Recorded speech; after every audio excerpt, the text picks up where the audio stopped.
皆さんこんにちは。今日は絨毯のお掃除に使える重曹とハッカ油の組み合わせをご紹介します。重曹を使ったお掃除は様々なところで紹介されていますが、実際のところどうなのか、気をつける点などをしっかりと踏まえて実践してみようと思います。それでは重曹について少し詳しくお話しします。重曹は穏やかなアルカリ性を持つ粉末で、優れた除菌・消臭効果があります。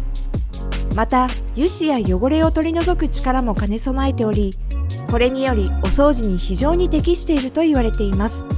なぜ重曹がお掃除に適しているのかというと、まずその洗浄力が挙げられます。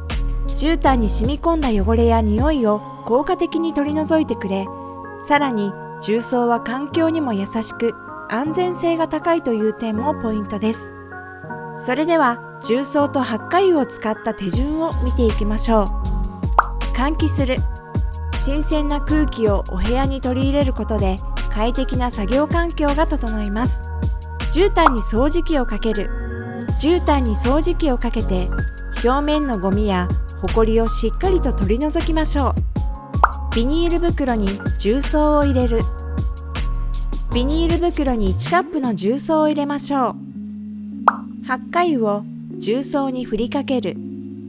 ハッカ油を重曹に5滴振りかけます。その際は袋にかからないように気をつけましょう。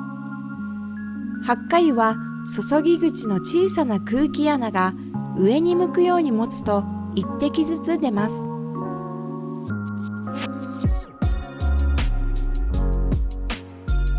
重曹とハッカ油を袋の上から混ぜる。袋をしっかり閉じて優しくゆすり、重曹とハッカ油を均等に混ぜます。絨毯に薄く振りかける。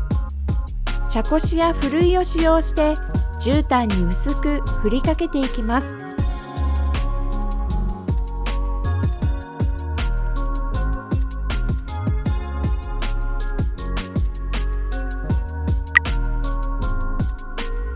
30分から1時間ほどそのまま放置する。絨毯にしっかりとなじませるために30分から1時間ほどそのまま放置します。掃除機で重曹をきれいに吸い込む。最後に掃除機をかけて重曹を絨毯からしっかりと吸い込みます。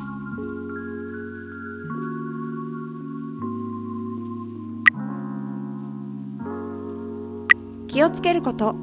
ハッカ油を使用しているため、小さなお子様やペットのいるご家庭では使用を避けてください。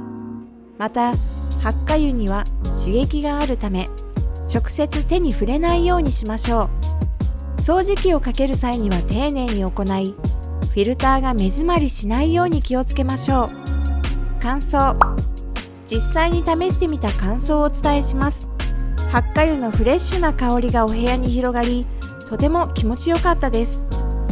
また、重曹には汚れやゴミがしっかりと付着し、ハッカ油の成分により消臭効果やダニやカビの予防が期待できるそうです。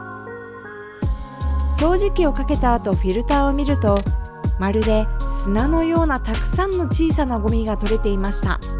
いかがでしたでしょうか？興味を持たれた方はぜひ年末のお掃除に取り入れてみてください。お部屋が一層気持ちよくなること間違いなしです。それではまたお会いしましょう。